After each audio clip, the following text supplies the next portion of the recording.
I don't really know how to explain this, and I don't even know what it is. Every night at around 1:18, my TV switches to channel 666. I wouldn't even be using the damn thing if it weren't for the circumstances.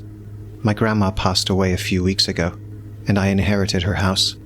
I've been staying here while I fixed the place up, patching walls, sorting through decades of her things, trying not to think too much about how empty it feels without her. She never upgraded anything, not even the television. It's one of those heavy old sets that looks like it belongs in a museum, with faux wood paneling and dials that go up to 99. The first night I stayed here, I turned it on, just for the background noise.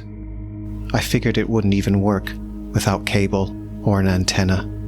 But at 1:18, the picture flickered and the channel number jumped to something that shouldn't exist. At first, it almost looked normal. A grainy black and white feed, the kind of washed out broadcast you'd expect to see if you dug up some old VHS tape from the 70s. A man in a dark suit stood behind a pulpit, sweat shining on his forehead, his voice booming, even though the sound was fuzzy. He was preaching. I couldn't make out all the words at first, something about sin and salvation, but the cadence was unmistakable. Every so often, though, he would stumble. His mouth would keep moving, but the words that came out didn't make sense.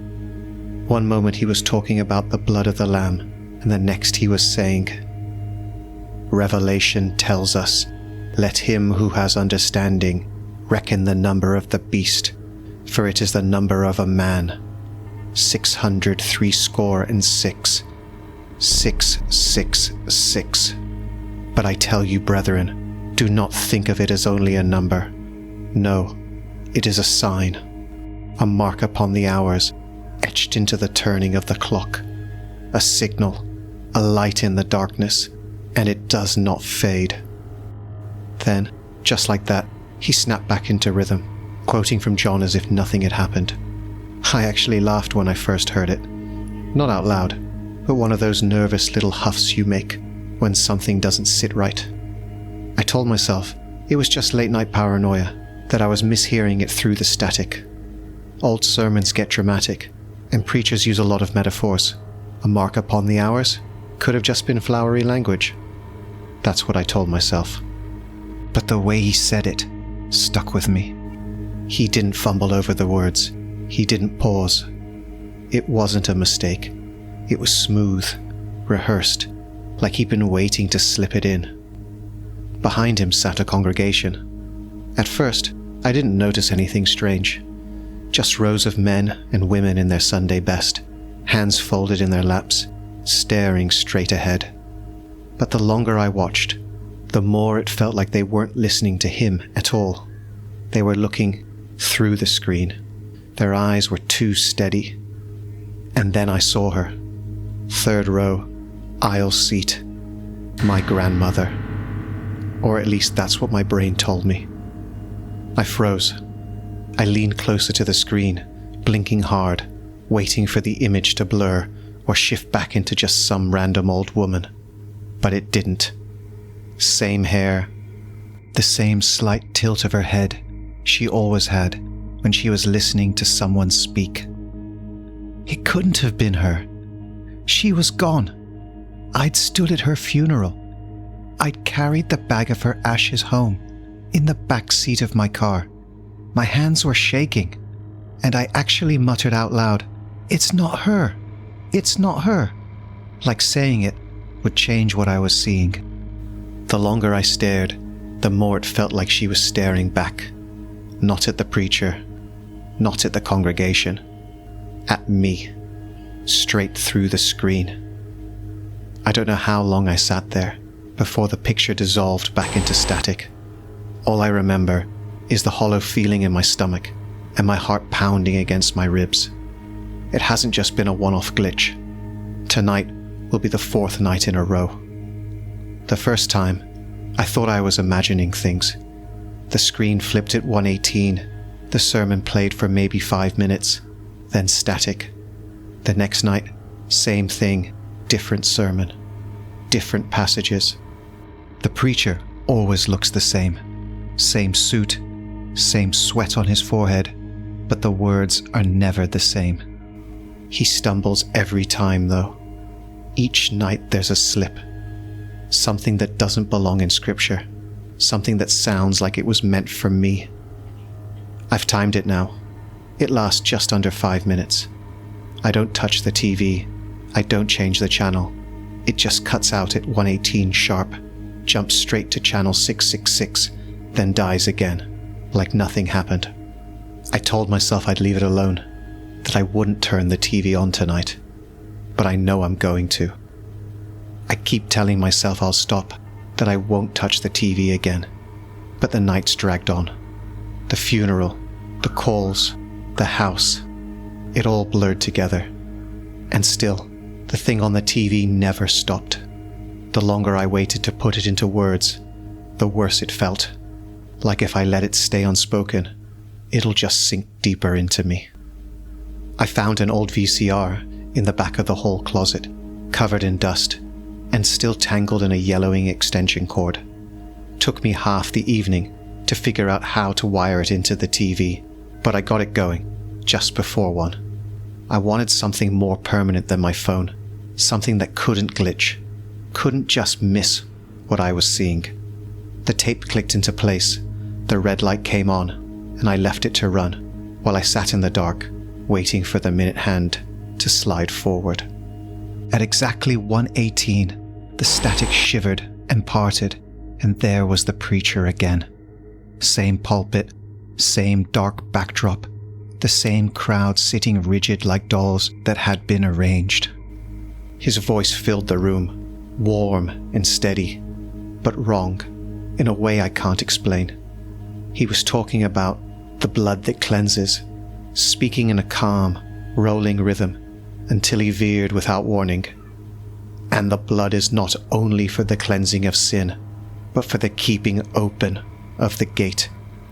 He didn't pause. He didn't correct himself. He just kept going, as though nothing strange had been said at all. My eyes scanned the congregation automatically, and my stomach twisted when I found her again. 3rd row, aisle seat. My grandmother. I could see her better this time. She wasn't staring blankly forward like the others. Her head tilted just slightly, like she was straining to listen for something behind her. The angle caught the light, and for an instant, her mouth seemed too dark, too deep, like it was hollowed out. That's when I noticed it. Back in the corner, past the last row, where the shadows drowned most of the pews, something was sitting apart from the others. Not upright like a churchgoer, but slouched forward. Its back was arched unnaturally, hands dangling loosely between its knees, as though it didn't know how to hold them. Its skin was pale grey, wet-looking, stretched tight enough across the bones that it seemed ready to tear. And the head. God, the head. Too long. The face drooped, jaws slack, lips drawn back from teeth that were too many, too sharp, like shards wedged into the gums. When the preacher spoke, its mouth moved too, matching him at first, then opening wider, wider, until it looked like the entire bottom half of its skull would split away. I couldn't move, couldn't breathe. I don't even remember the rest of the sermon. I just stared, waiting for it to look at me. And when the broadcast ended, when the screen collapsed back into static, I was shaking hard enough that I nearly dropped the tape, pulling it out. I rewound it right away. My hands were trembling so bad, I could barely hit play. And of course, just like before, all that came through was snow. No pulpit, no congregation, no hunched figure. Just static, with a faint, wet crackle buried underneath, like someone breathing through water. I turned the volume up until the hiss filled the room, and I swear I could hear something underneath it. Not words, not fully, but the shape of them. like syllables being formed in a mouth that didn't belong on this side. I shut it off before I could make sense of it. Now I can't stop thinking about the thing in the back pew, about the way it didn't look at the pulpit or the preacher or even the congregation. It sat there, jaw yawning open, wider than anything should, and it was looking straight at the camera, straight at me. I don't know what to do anymore. I thought putting this into words would help me process it, but all it's doing is making me realize how far this has already gone. I can't explain why the tape shows nothing but static. I can't explain why my grandmother is there. And I sure as hell can't explain that thing in the corner. I'm out of ideas. I'm scared all the time. I can't sleep. I can't think. I can't even look at the TV without feeling like my chest is about to cave in. It feels like I'm being hunted inside my own home. And the worst part is, I can't prove it, no matter how many times I try. That night, the broadcast was waiting for me the second I turned the TV on. The static didn't roll or hiss like normal. It snapped into place like it had teeth of its own, then parted to reveal the pulpit again. The preacher's voice rang through the speakers in broken waves, words stretched and bent until they no longer sounded like words at all. My grandmother was in the front pew, her hands folded tight, her head lowered in perfect stillness. I leaned closer without meaning to, my stomach sinking before I even knew why. The lights in the living room began to flicker in rhythm with the television. One long blink, one short, again and again, syncing with the distortions on the screen. Behind her, something moved. At first, just a shadow, a wrongness draped in human shape, but then it stepped forward, and the wrongness sharpened into detail. It was tall enough to bow the ceiling beams, its skin a shifting film of grey and black that pulsed like rot on water.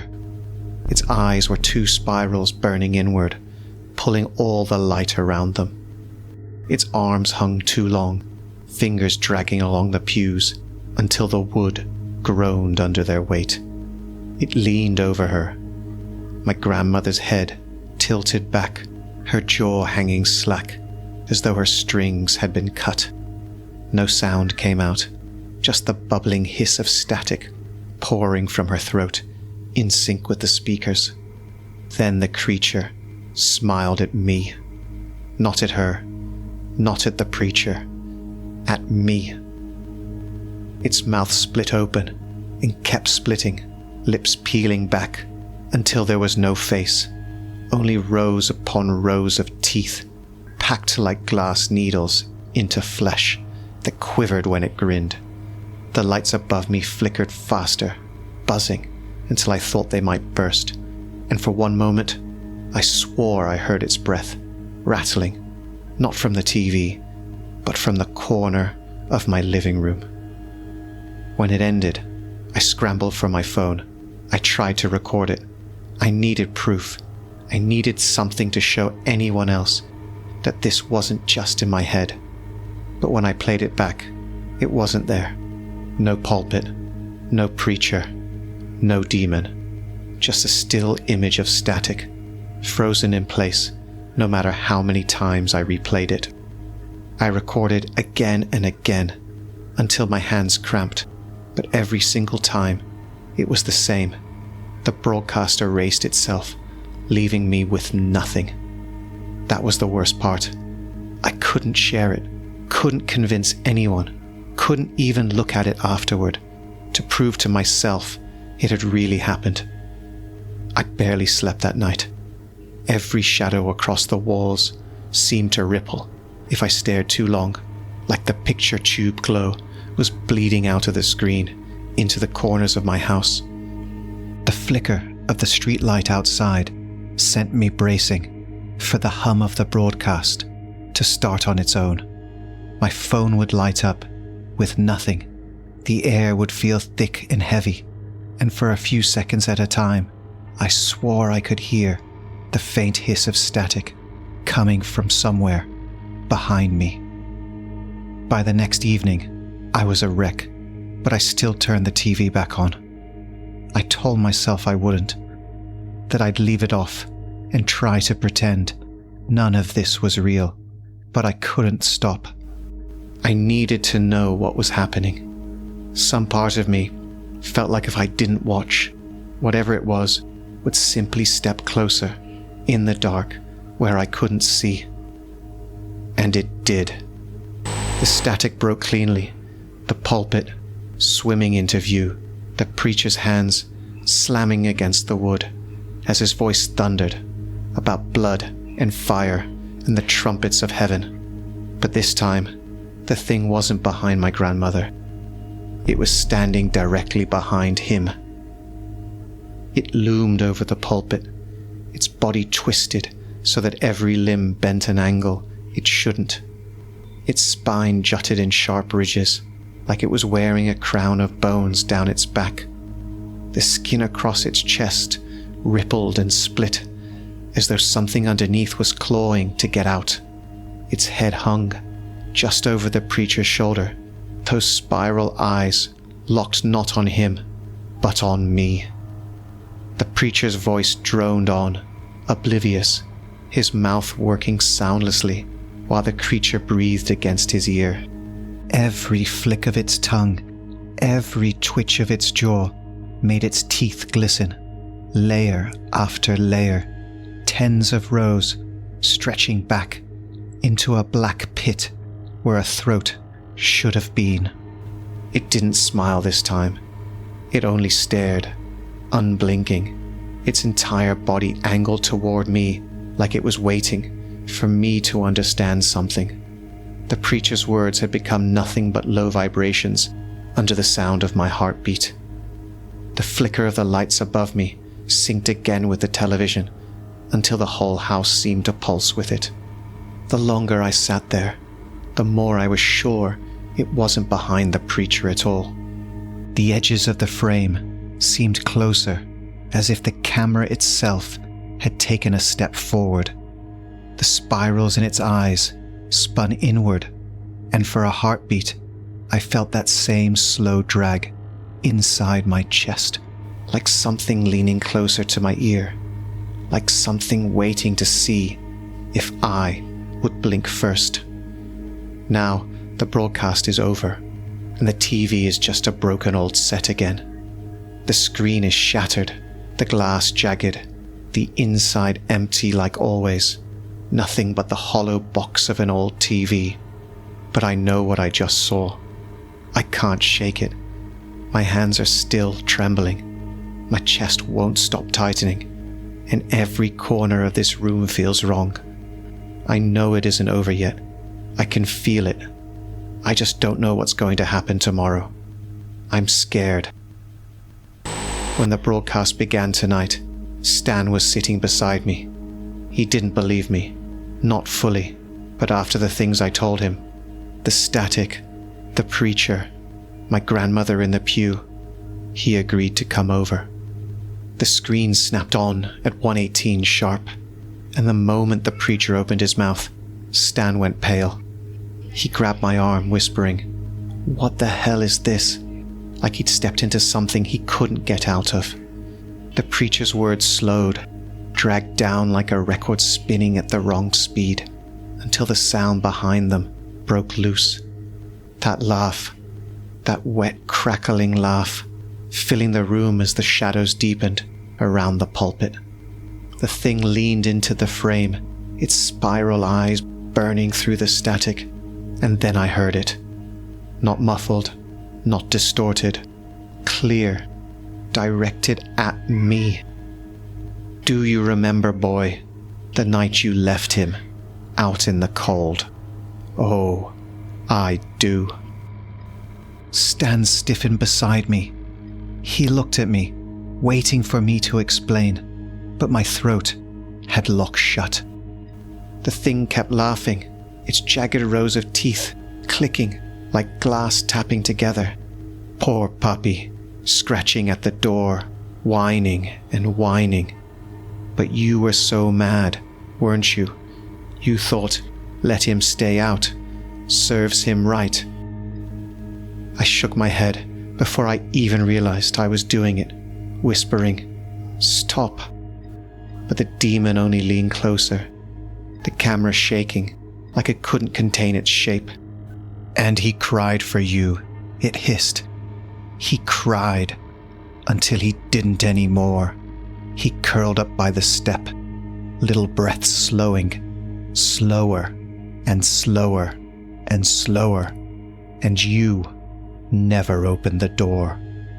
Stan whispered, what is it talking about? His eyes were wide, locked on me now, not the screen. I couldn't answer him. I couldn't breathe.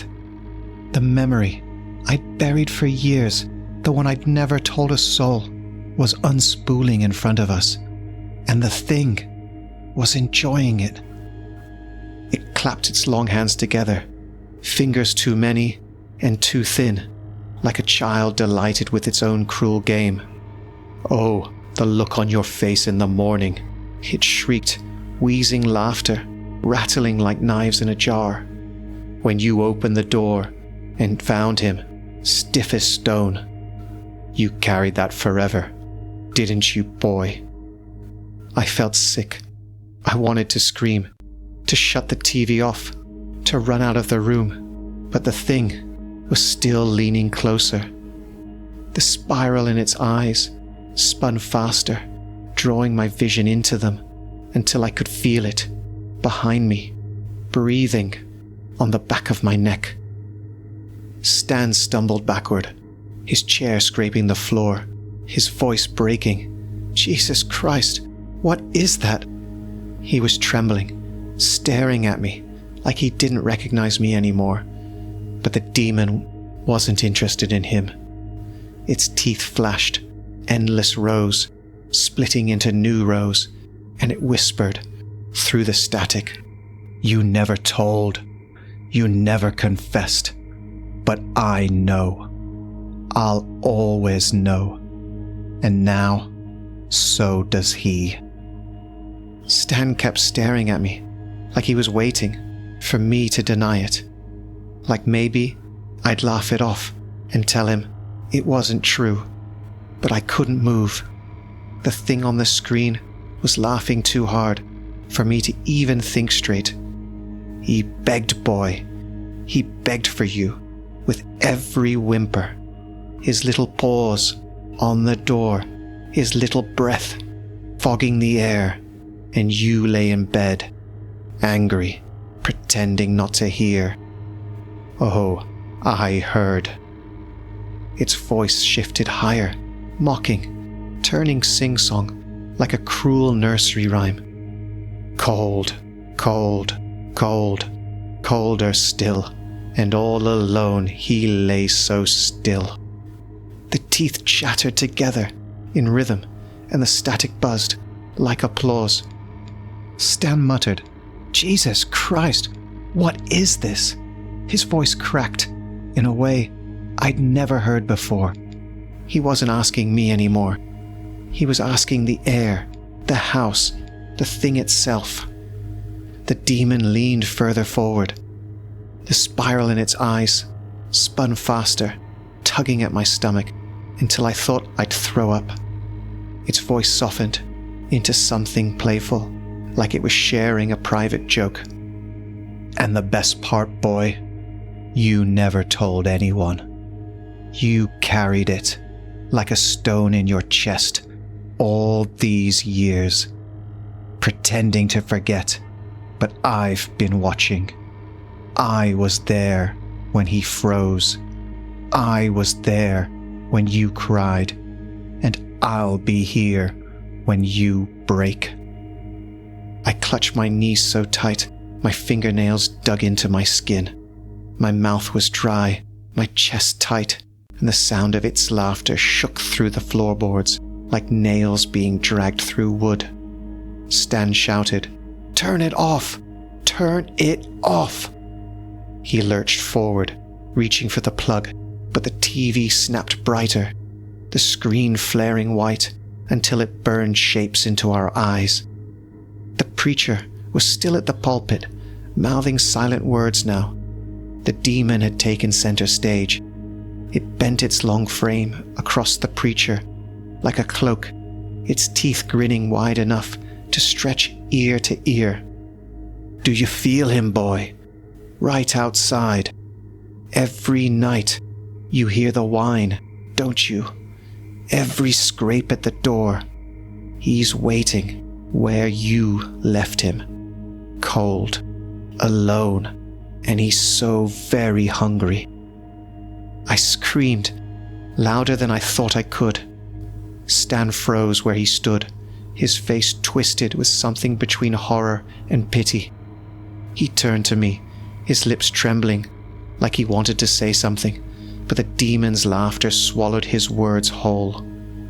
The spirals in its eyes weren't just spinning now, they were widening, pushing closer, stretching beyond the frame. The flicker of the lights matched the pull in my chest, like my heart was being dragged across the room, toward the screen. Come closer, boy, it whispered. It's time you learned what happens when secrets rot too long in the dark. The screen pulsed once, hard enough that the whole room seemed to lurch. A spiderweb crack spread across the glass, splintering outward in jagged lines.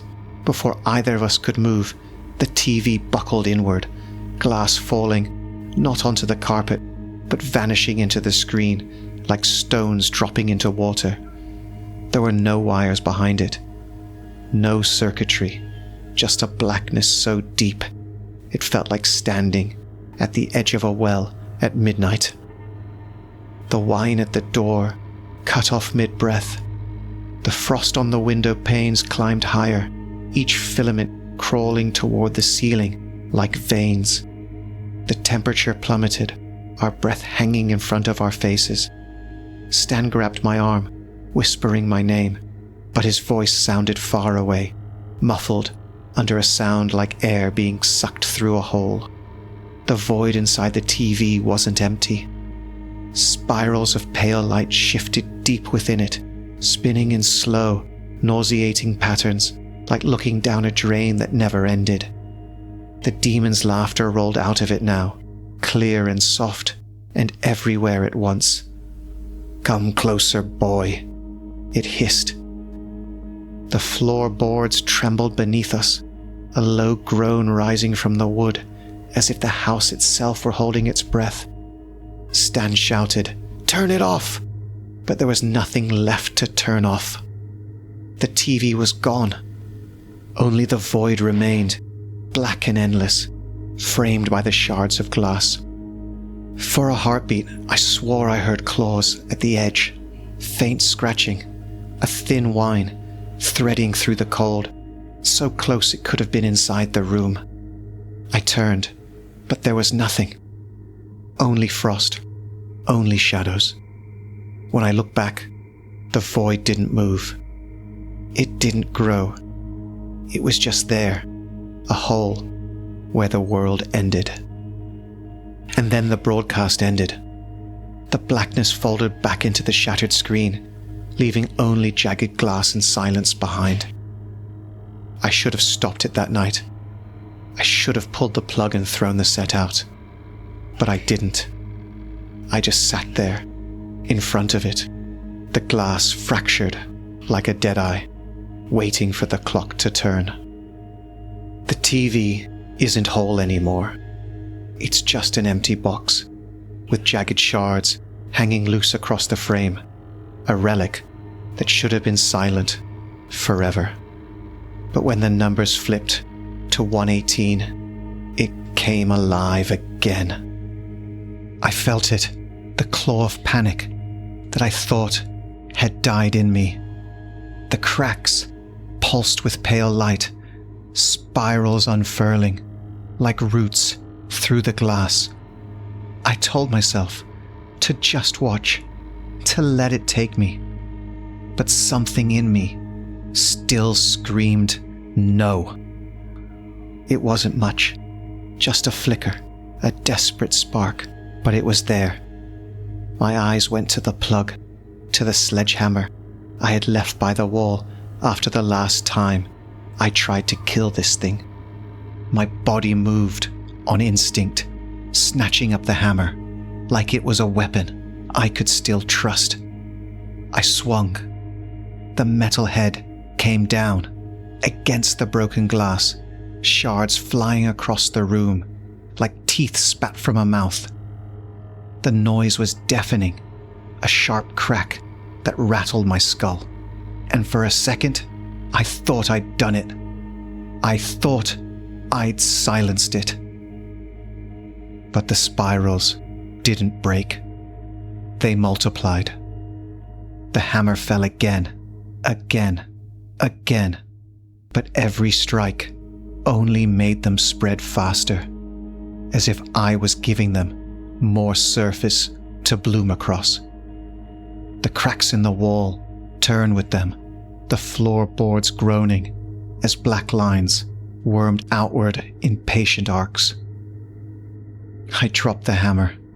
My hands were bleeding, the air freezing, my breath ripped from my lungs with every gasp. I staggered back, dizzy, the room shrinking under the weight of those curling marks. I knew then I hadn't hurt it. I'd fed it. That's when the voice came. Not booming, not thunder, just a low murmur in the space behind my ribs.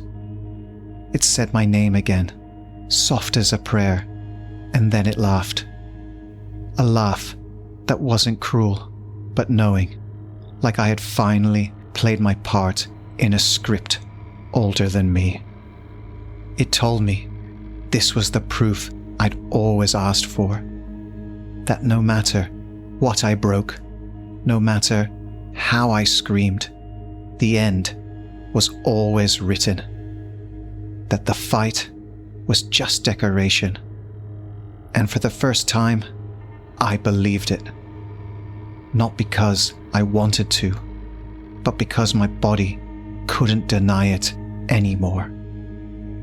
The house is quiet now, except for the spirals. They're pulsing across the walls, breathing like veins, humming in a rhythm that makes my bones ache. I can see the blackness gathering behind the screen again. Not an image, not light, just depth, endless and patient. I want to run, but there's nowhere left to go. The walls are already swallowing themselves, the floor warping inward, as if the whole house is folding toward that center. It's waiting for me, and God help me, I don't feel fear anymore. I feel recognition. I'm standing now. My hand rests on the fractured frame, cold, biting into my skin. The spirals glow warmly beneath, throbbing like a heart, and I know all I have to do is lean forward. Just one step, just one act of surrender. And maybe that's right. Maybe this was where I was meant to go all along. Maybe this is what it means to finally stop carrying the weight, to stop resisting, to be known completely. So here I go. Just one step. Just one more inch. Just one breath. Just one